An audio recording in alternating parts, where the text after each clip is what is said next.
I usually tell people that the best time to shoot is blue hour and golden hour. But the truth is, we don't live in a perfect world, and we gotta shoot when we gotta shoot sometimes. And yeah, blue and golden hour gives you that super soft, diffused light. But it doesn't mean that you can't shoot in that cheeky midday sun. And I think if you learn how to shoot in hard light, in hard conditions, then it'll make you a better photographer than people that only learn to shoot in good light, or at least that's what I keep telling myself. So, since most of the day is made up of harsh sunshine, if you're lucky, let's dig into the secret sauce of how to get killer shots in harsh midday madness, whether you're shooting people, places, whatever. Just before we go on, I mainly shoot with film.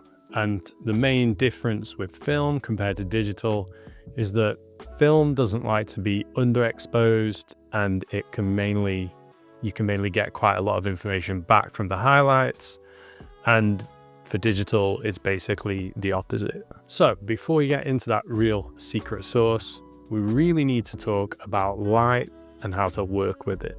In the midday sun, the light is super bright. It's coming from directly above.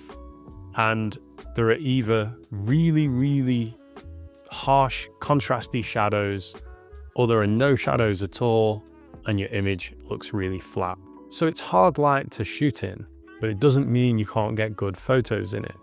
You can get good photos in any kind of light near enough, and it's pretty much down to you. Something you can do is work with the light and kind of accept the flatness of the image, but more often than not, a really good thing to do is look for the shadows, and it's up to you then how you use them.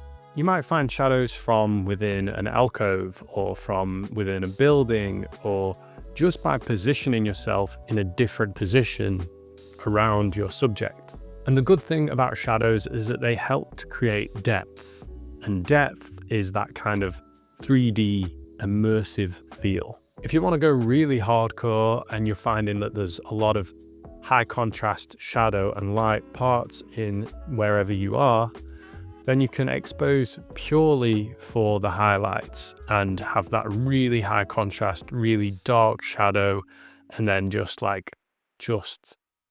correctly exposed highlight parts. That's not my vibe, but it is something you can do in these kind of really harsh, super sunny days. As I said before, not everywhere is going to be that contrasty on such a sunny day. If you can find shadowy areas, then you might just be able to shoot within the shadows. You might just be able to purely shoot, especially in small streets when you're in Europe and places like that.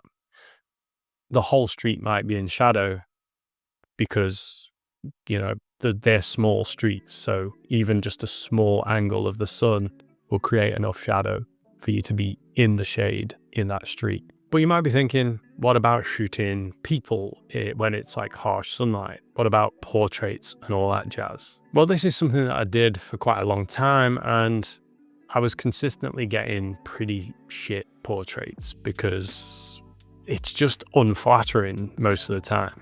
But then over time, I started to learn about shooting from my subject's shadow side rather than just straight into harsh daylight. So what does that mean? This could mean going completely backlit.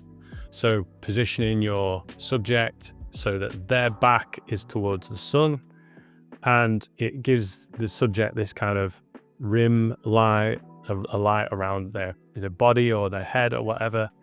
And then most of their face or whatever will be really evenly exposed and really evenly lit. Alternatively, if the sun's not directly up in the sky and it's more like this kind of position or this kind of position, then you will get more sideways light, which will help you to do sort of that typical Rembrandt lighting.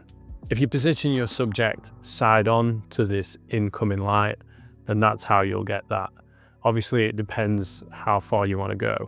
At the moment, I'm kind of sat directly halfway sort of exposed. Some people would go more like this, and then it would be like 2/3 of my face is in light and 1/3 of it is in the dark.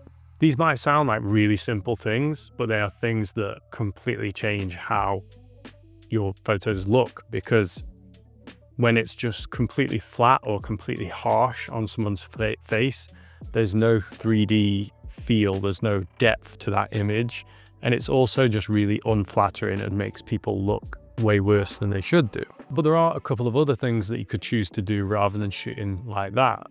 If it was just pure midday, straight down, too much sun, then you can get a diffuser and hold that up, and that will diffuse the light, make it much softer, make your portraits look way nicer. Alternatively, you could place your subject in the shadows. Just be aware, if you're in the shadows, be aware of where the light might be bouncing from, because let's say you're in the shadows and you're by a green bush or something like that. If the green bush has sunshine on it, it could be reflecting a green hue onto your subject. So just be aware of where the light might be bouncing from, because you might want to use the light that's bouncing from a white wall or something like that. That could be ideal. That could be giving you that sort of varying, the depth on their face by bouncing the light, and then you've got a shadow on the other side. Just be aware where you are and how that light is being perceived, because when you see it with your eyes, you adjust to the hues that get bounced onto people, whereas your camera doesn't. So there's actually loads of ways of shooting people in harsh light, and that can extend to street photography as well. You might have less control, but those things all work in all kinds of ways of shooting. But it's not just about light. I've realized that I kind of change the whole way I shoot when I'm shooting in harsh light, because I kind of have to. And I'm not just talking about portraits. Sometimes I want to capture a new location or whatever, and I really think this is the secret sauce. But before I get onto that, I really want to tell you about something that I've been working on. Back like 8 years ago, I started shooting film, and I didn't have a clue what I was doing. I picked up my brother's old camera, I put some really cheap film into it. All of my pictures sucked, and I had light leaks, and it was years and years before I started to learn how to get the best out of my film camera and just how to understand photography.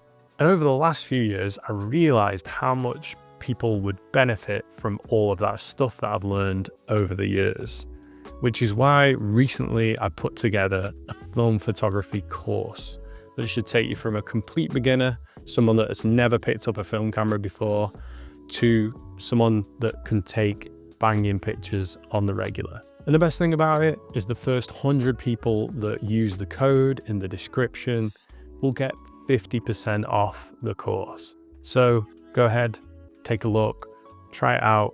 It's well worth it. But anyway, let's get back to it, and let's get to that secret sauce of harsh light photography.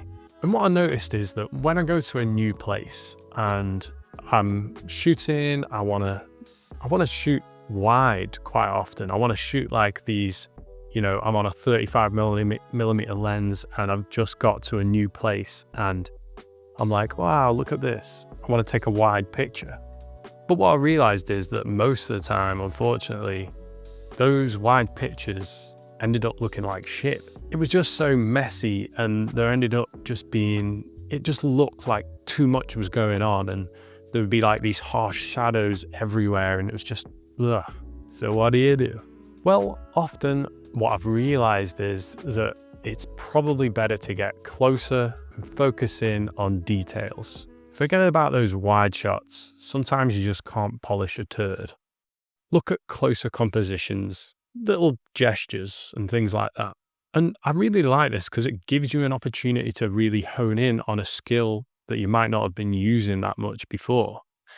You're forced to shoot in a different way, and you end up exploring this sort of new feel.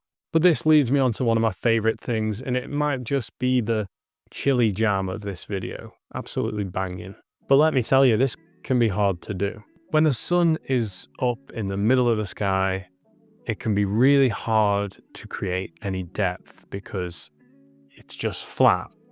It's just one of those things. It's a hard thing to do. And I've already talked about how you can try to do that by trying to find those big, harsh, contrasty shadows. But another way of creating layers would be trying to look for sort of blocks of color. This is one of my favorite pictures, and it's actually really flat. It's probably like 11 a.m. or so, so near enough midday sun, but it's broken up 3 clear layers of foreground, midground, and background. So those solid blocks of color really help to make it a striking image alongside the subjects that are there as well. Really, often in harsh daylight, less is more, because if there's too much going on, it can just look super cluttered and it can feel like way too much for the viewer. So maybe just try to keep it more simple when you're roasting in the sun next time. Look for maybe 3 to 4 blocks of color. See if you can find those simpler compositions. But hey, there are a lot of things that go into creating a great composition. So just because the sun's blasting you, don't let that stop you from taking a photo. Sometimes subjects completely hold a composition together. Sometimes what's going on in the image completely holds the composition together. There aren't just set rules for what makes a photo great. Sometimes it just is. Sometimes you can just feel it. Sometimes everyone can agree that's fucking great. And you know, life's not perfect. We can't all go out shooting whenever we want. We can't all wake up at 5 a.m. in the morning for blue hour and golden hour, as much as I would probably really enjoy doing that. So you better get good at shooting when you can, because then you'll make the most of it every time. So get outside, take your favorite camera and a big old bottle of Buckfast and get out in the beaming sun. And thank you very much as always. This could possibly be one of my last videos in this house because we're moving soon. So potentially the next one or the next one after the next one might be somewhere else. Take care.